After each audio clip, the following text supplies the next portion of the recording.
Tu es Yahweh, tu es Yahweh, tu es Yahweh, Alpha. Bonjour, c'est Sally de Freedom World. Je suis contente de pouvoir reprendre les podcasts.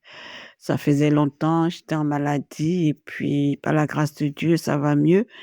Et donc, voilà, je reviens pour vous encourager, vous parler encore de la souffrance parce qu'en fait, je me suis rendu compte que c'était un thème qui n'était pas assez abordé au sein de l'Église parce que soit on s'est dit si je parle trop de la souffrance, on va penser que je ne suis pas chrétienne ou c'est toujours moi. Mais en fait, c'est un thème au final que j'ai compris qui était important d'aborder parce qu'on a plein de chrétiens qui souffrent dans leur corps et qui n'osent pas en parler parce que soit ils se disent on va toujours chercher un péché dans leur vie parce que j'avoue que c'est vrai pas tout ce que je suis passée moi aussi. Et j'ai tout le temps en train de me demander mais qu'est-ce qui va pas dans ma vie? Est-ce que j'ai un péché caché quelque part? Parce que voilà, on était un peu formaté comme ça, hein. Mais ce que j'ai compris dans toute, cette situation de souffrance, de douleur, parce qu'il faut le dire, c'était vraiment beaucoup de souffrance, de douleur, des douleurs qui se calmaient parfois que par la morphine.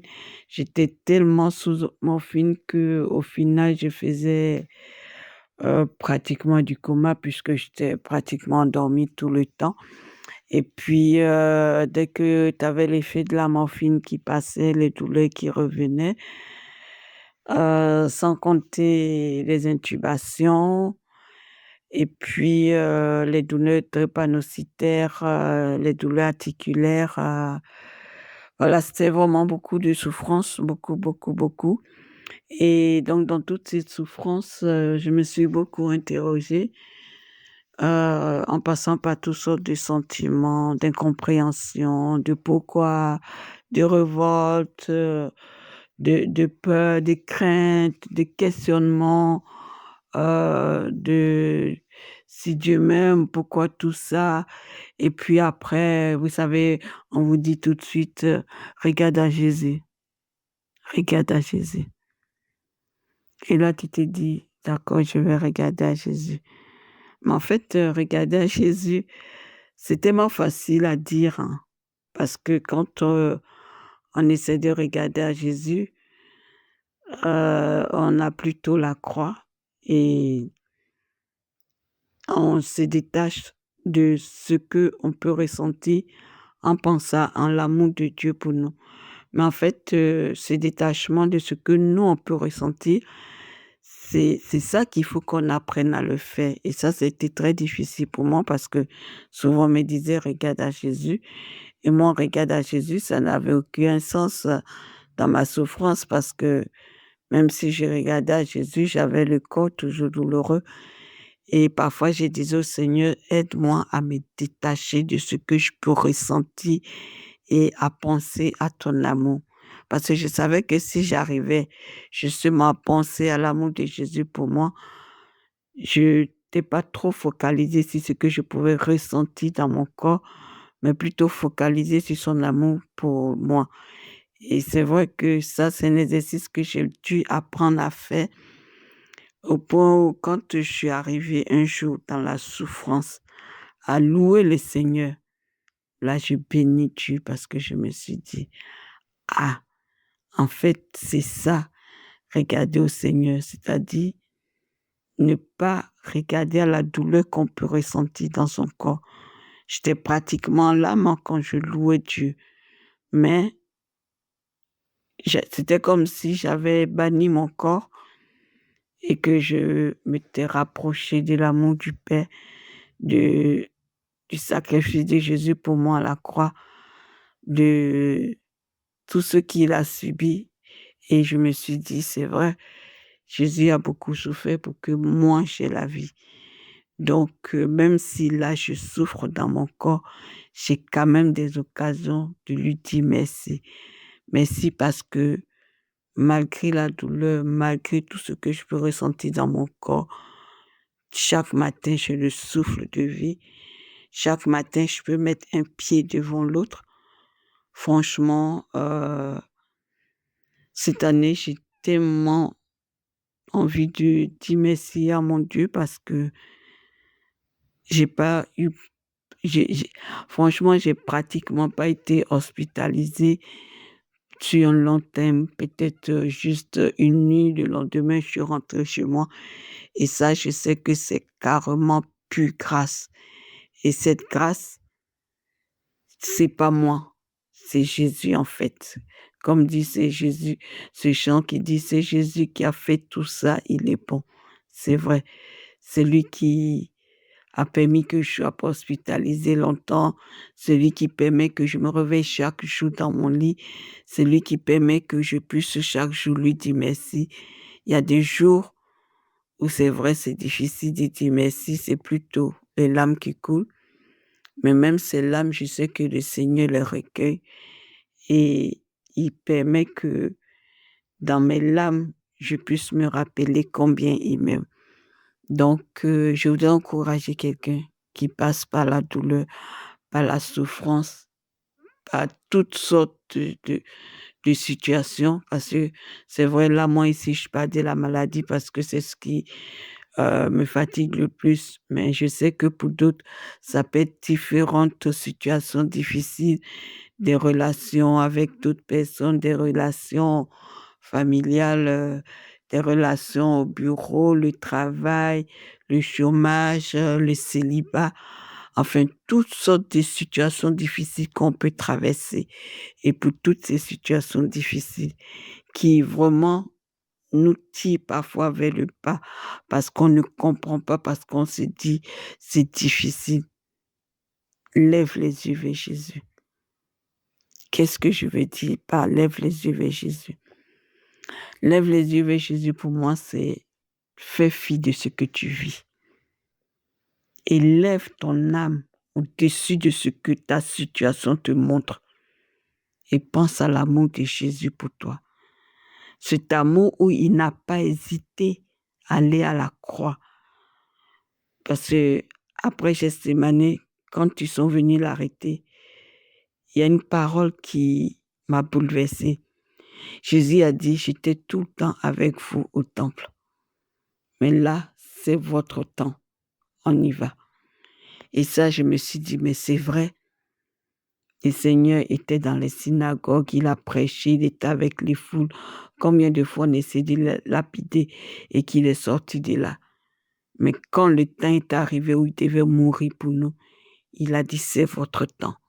Donc quand on pense à tout ça, à tout ce qu'il a accepté de subir pour nous, pour que nous ayons la vie, franchement, moi je peux vous le dire, parce que je sais ce que c'est que la souffrance.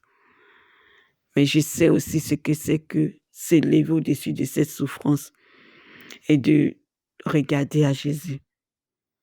Combien de séjours j'ai pas fait à l'hôpital? Combien de fois la douleur était tellement intense qu'on était obligé de me mettre la pompe à morphine. Je parle même pas d'injection de morphine, la pompe à morphine.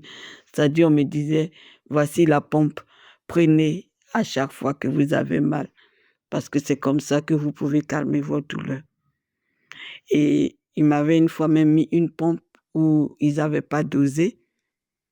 Ben cette pompe, au final, j'ai fait une surdose de morphine et même eux, il fallait maintenant trouver comme un contrepoison pour réduire la quantité de morphine dans mon corps parce que au final, je commençais à délirer, je voyais des choses, je racontais des choses, je comprenais pas, mais même eux, ils se disaient: «Oui, mais là, en fait, elle a trop de morphine dans le corps, il faut essayer de faire passer tout ça».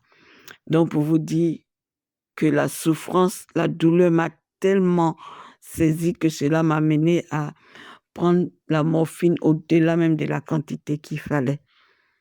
Mais dans tout cela, j'ai vu la main de Dieu. J'ai vu sa bonté, j'ai vu sa miséricorde et franchement, Je t'encourage, toi qui écoutes ce message, si tu connais Jésus, attache-toi plus à lui. Regarde à son amour pour toi. Pense à son sacrifice parfait, à ce qu'il a subi à cause de toi.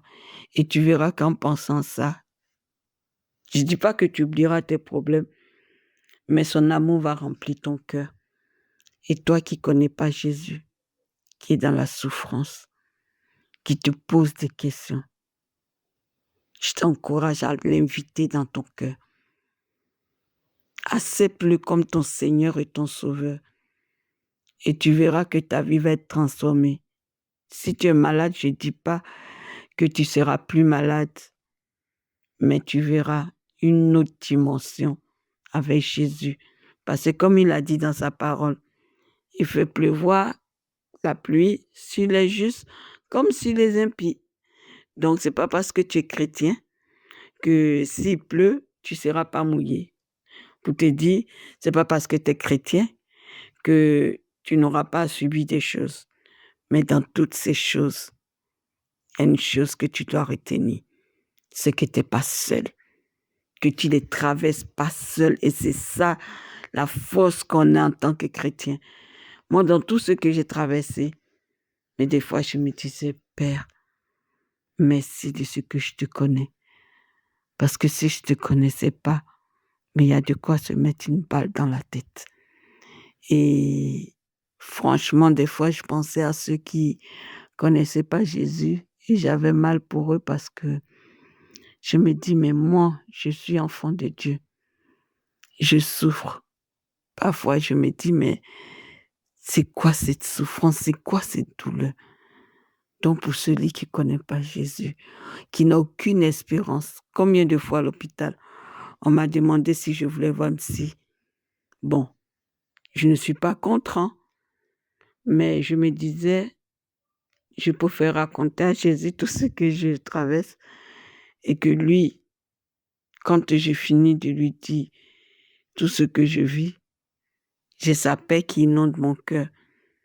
Je vais reprendre mon âme ou dire à une psy ce que je vis. Oui, elle me donnera des conseils, mais parfois je peux sortir de là sans vraiment cette paix que je recherche parce qu'au final, j'ai fait que parler. Voilà, parler.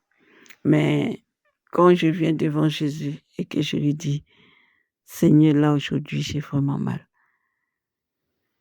Je vais pas bien. J'ai besoin de ta grâce, j'ai besoin de ta force. Parfois, sans même m'en rendre compte, hein, je suis comme renouvelée. C'est même pas comme, je suis renouvelée et je peux avancer. Et pour tout ça, vraiment, je voudrais rendre gloire à Dieu et vraiment réintégrer mon souhait de toi qui connais Jésus. Laisse sa paix remplir ton cœur et toi qui ne le connais pas, invite-le dans ta vie parce que vivre sans Jésus, je te le dis, ne vaut vraiment pas la peine d'être vécu. Parce que c'est quoi d'avoir 80 ans ici et rater l'éternité avec Jésus ou même 100 ans ici? Parce que là, on parle d'éternité, une vie qui ne finit pas avec Jésus. C'est ça l'essentiel. Alors, je veux me répéter. Donne ton cœur à Jésus, toi qui ne le connais pas. Accepte-le comme Seigneur et Sauveur de ta vie. Et tu verras combien ta vie sera sur une autre dimension.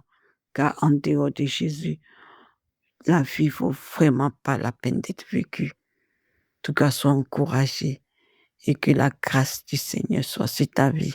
Amen.